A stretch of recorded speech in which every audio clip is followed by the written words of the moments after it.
हरिओम। आप सभी को मैं आपका मित्र साथी साधक BL प्रजापति, मोटिवेशनल स्पीकर, लेखक, बजाज लाइफ इंश्योरेंस कंसल्टेंट।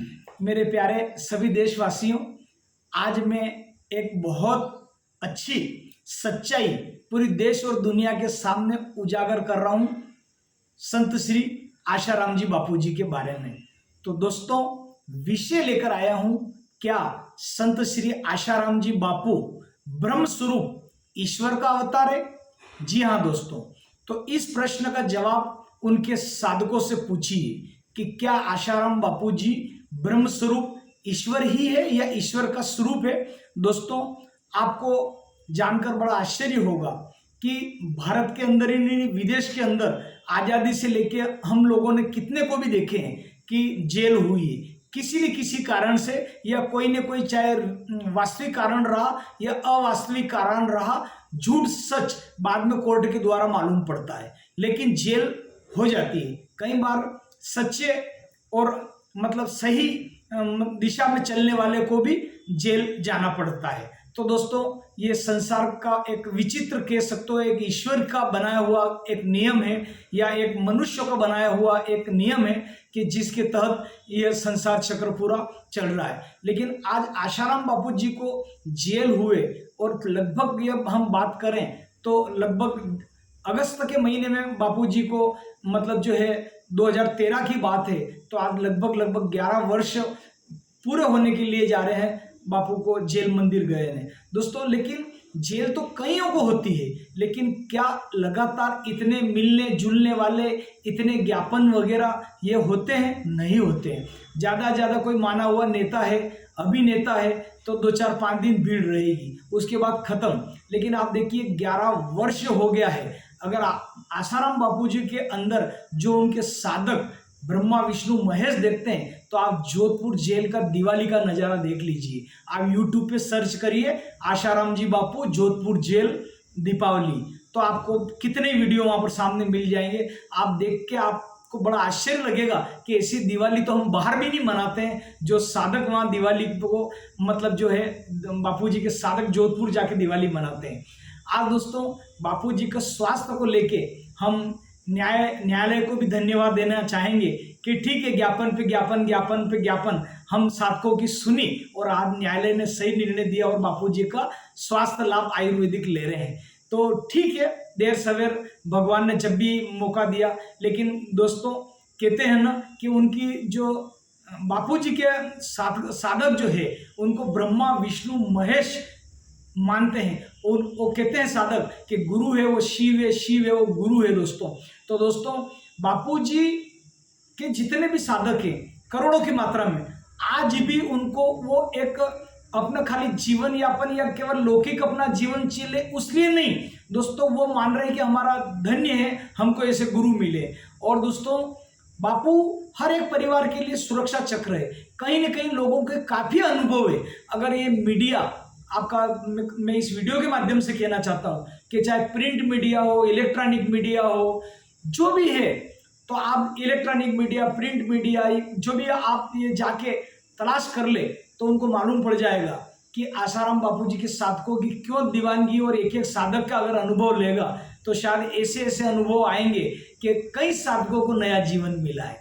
इसलिए दोस्तों, बापू जी के साधक बापू जी को अपने हृदय से कभी निकालना नहीं चाहेंगे, कभी भी नहीं। वो बोलते हैं कि हमारा जीवन धन्य हो गया। बापू ने जिस प्रकार दोस्तों आप न्याय दिलाने के लिए काला कोट जो पहनते वकील, उनकी शरण में जाते हैं कि ये हमको न्याय दिला देते हैं, ऐसे ही जब बापू जी से साधकों को दीक्षा मिल गई तो दोस्तों उनको यह लोक और परलोक उनका सुधर गया। ऐसे आशाराम बापू जी के जो दीवानगी है दोस्तों, ईश्वर स्वरूप मानते हैं, क्योंकि कहते हैं कि गुरु जो होता है वो आपको ईश्वर से मिलाता है। तो दोस्तों, बापू जी बोलते हैं कि मतलब जो है भगवान शिव ने, जो तीनों लोकों के स्वामी, भगवान शिव मृत्यु लोक के स्वामी, वो उन्होंने माँ पार्वती को वामदेव गुरु से दीक्षा दिलाई थी। इससे बड़ा क्या हो सकता है? तो दोस्तों, अपने तोतापुरी गुरु का आपने नाम सुना होगा, रामकृष्ण जी परमहंस। वो माँ कालिका के इतने भक्त थे कि माँ काली का को अपने हाथ से मतलब जो है भोजन प्रसादी करवाते थे। और माँ कालिका ने कहा कि आप तोतापुरी गुरु से दीक्षा लीजिए दोस्तों। तो उन्होंने मतलब दीक्षा ली और देखिए कहाँ से कहाँ रामकृष्ण परमहंस पहुंचे। हमारे गुरुदेव कहते हैं बापूजी कि रामकृष्ण परमहंस की एक विशेष ग्रंथि जो जागृत हो गई थी ध्यान के द्वारा। वो जो पशु पक्षी जो इनकी भाषा वो जानते थे, वो समझते थे कि ये पशु पक्षी क्या बोल रहे हैं। ऐसा गुरु का अनमोल ज्ञान है। आप कितने ही संत महात्माओं को मैं प्रणाम करता हूँ, उनके आप सत्संग सुन लो। एक आशाराम बापूजी का कोई भी आप वीडियो सुना लेना, आपको पता चल जाएगा कि बापूजी की अमृतवाणी क्या है। तो दोस्तों आज क्या कारण है कि साधक ही नहीं संत भी उनसे मिलने के लिए बड़े आतुर होते हैं। कौशिक जी महाराज जी को मैं दंडवत प्रणाम करता हूं कि कौशिक जी महाराज जी ने पूरी ताकत के साथ इस मुद्दा उठाया कि आसाराम बापूजी निर्दोष है, और करोड़ों साधकों के साथ कौशिक जी महाराज जी ने अपनी बात भी रखी है। और दोस्तों देवकी नंदन जी ठाकुर जी ने भी अपनी बात रखी। ऐसे तो कई हैं। अशोक सिंघल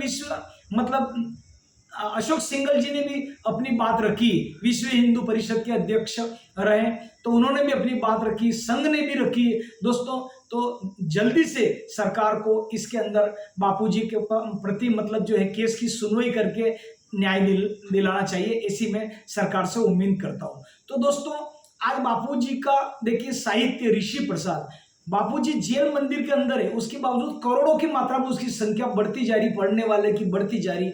उसके अलावा बापूजी की सेवा कार्य, जैसे अभी गर्मी आ गई तो शरबत वितरण, छाछ वितरण, जूते चप्पल आदिवासियों में वितरण, उसके अलावा छाता वितरण, ऐसी अनेक चीजें, कापी किताबें बच्चों में, उनकी संस्थाओं के इतने हजारों हजारों काम यही नहीं, भारत ही नहीं, देश और दुनिया में चल रहे हैं फ्री। तो दोस्तों ऐसा क्या दिया जो एक संत 11 साल से मतलब जेल मंदिर के अंदर है, और उनके साधकों की दीवानगी ऐसी है कि लगातार उनके सेवा कार्य चल रहे। गुरु पूर्णिमा पे जब बापूजी बाहर थे उसकी 3 गुना 4 गुना भीड़ अभी हो गई। हर गुरु पूर्णिमा महोत्सव पर पुलिस प्रशासन को भीड़ कंट्रोल करने के लिए भारी व्यवस्था करना पड़ती। क्या कारण है दोस्तों? ऐसा क्या दिया भगवान श्री कृष्ण ने 5000 पूर्व जो ज्ञान गोपियों को और मनुष्यों को लौटाया था, वो ज्ञान बापूजी अब लौटा रहे हैं। जेल में होते हुए भी लोग बापू बापू बापू पुकार रहे हैं दोस्तों। कईयों के सपने में काम हो जा रहे हैं। तो कहते हैं दोस्तों कि आशाराम बापूजी की बड़ी विचित्र लीला है। भगवान श्री राम जब इस धरती पे थे तो क्या ये संसार के लोग समझे थे क्या? मैं आपसे प्रश्न कर रहा हूं। नहीं, भगवान माता सीता को अग्नि परीक्षा से गुजरना पड़ा। तो भगवान श्री राम ने कोई दिक्कत वाली बात नहीं, उनको भी नहीं समझ पाए। भगवान श्री कृष्ण थे तो क्या उनको नहीं सताया? उनको भी नहीं समझ पाए। तो दोस्तों दुनिया जब जब इस धरती पर महापुरुष अवतरित होते हैं तब तक हम संसार के लोग हमारे इन 2 चक्षु से नहीं समझ पाते, समझने वाले ही समझ पाते हैं। तो दोस्तों आशाराम बापूजी भगवान का, कोई कहते हैं कि 16वां अवतार है, कोई कहते हैं कि 17वां अवतार है, लेकिन ये अवतार है ईश्वर का। ऐसा चमत्कार आप देखिए और आप जितने गहराई में जाएंगे आपको मालूम पड़ जाएगा। ध्यान की सिद्धियां जब बापूजी बैठते थे और ध्यान करवाते थे, मैंने बड़ौदा में उनके शिविर अटेंड किए, अहमदाबाद में किए दोस्तों। जब बापूजी एक दिव्य दृष्टि डालते थे, लाखों लाखों लोगों की जन्म कुंडली जागृत हो जाती थी। ऐसा नजारा मैंने मेरी आंखों से देखा साहब दोस्तों। तो आशाराम बापूजी के बारे में मैं क्या बताऊं दोस्तों, वो एक ईश्वर का स्वरूप है, ईश्वर ही है। आप देखिए कि हिरण्यकश्यप 60,000 वर्ष तक बापूजी बोलते तपस्या करते थे, लेकिन उस तपस्या को उसने गलत वे में लिया और भगवान स्वयं विष्णु का अवतार रूप लेके उसके घर पर ही आए। लेकिन क्या वो भगवान विष्णु को समझ पाया था? भक्त प्रहलाद को नहीं समझ पाया। उनको समुद्र में फिकवा दिया, उनको अग्नि में अपनी सिस्टर के गोद में लेके बिठा दिया। मतलब प्रहलाद की बुआ होलिका उसको गोद में लेके बैठ गई, उसको खंबे गरम गरम खंबे पे उनको आलिंगन करवाया गया। तो क्या भक्त प्रहलाद खत्म हुए? उनकी महिमा आज भी है, लेकिन उस हिरण्यकश्यप का तो कोई नाम नहीं लेते हैं तो दुशासन के रूप में उसका नाम लेते हैं, दुष्ट के रूप में लेते हैं। तो दोस्तों संत महात्मा इस धरती पर जब जब अवतरित हुए वो उन्होंने कष्ट झेला है और मतलब जो है जनता को प्यार लुटाया है। तो ये लोग नहीं समझ पाए आशाराम बापूजी ब्रह्म स्वरूप ईश्वर का ही अवतार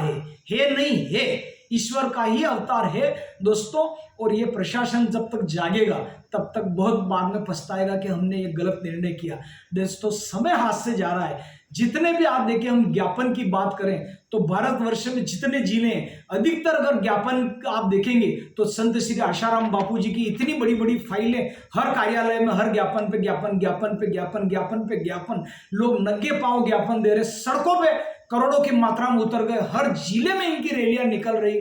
कम से कम प्रशासन की अब तो मतलब जो जू रेख जाना चाहिए, बिल्कुल कान में मोनी बाबा की तरह प्रशासन बैठा हुआ है और नेताओं केवल उनको वोट के समय याद आते हैं। दोस्तों यही जितने भी प्रधानमंत्री बने हैं, चाहे राजनेता हो कोई भी हो, ये सभी के सभी आशाराम बापू जी को दंडवत प्रणाम किए हैं और उनके आगे नतमस्तक हुए हैं और आज यही आंखें मूंद रहे हैं। तो दोस्तों संत की महिमा कभी कम नहीं होती। आप उनको चार दीवार के अंदर बंद कर सकते हो, चारों ब्रह्मांड के अंदर उनका आकाश पाताल के अंदर वो विचरण कर रहे हैं और आशाराम बापू जी की महिमा कम नहीं है और न कम होने वाली है।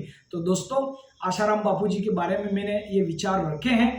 आज आप पहली बार अगर मेरे चैनल पर आए हैं तो बीएल प्रजापति मोटिवेशनल स्पीकर को आप लाइक करें, सब्सक्राइब करें, शेयर करें। सभी साधकों से निवेदन है कि अपने मोबाइल के अंदर जितने भी ग्रुप है इस वीडियो को शेयर करें, लाइक करें और सब्सक्राइब करें। आज के लिए इतना ही। मैं साधक बद्रीलाल प्रजापति, मोटिवेशनल स्पीकर, लेखक, रतलाम, मध्य प्रदेश।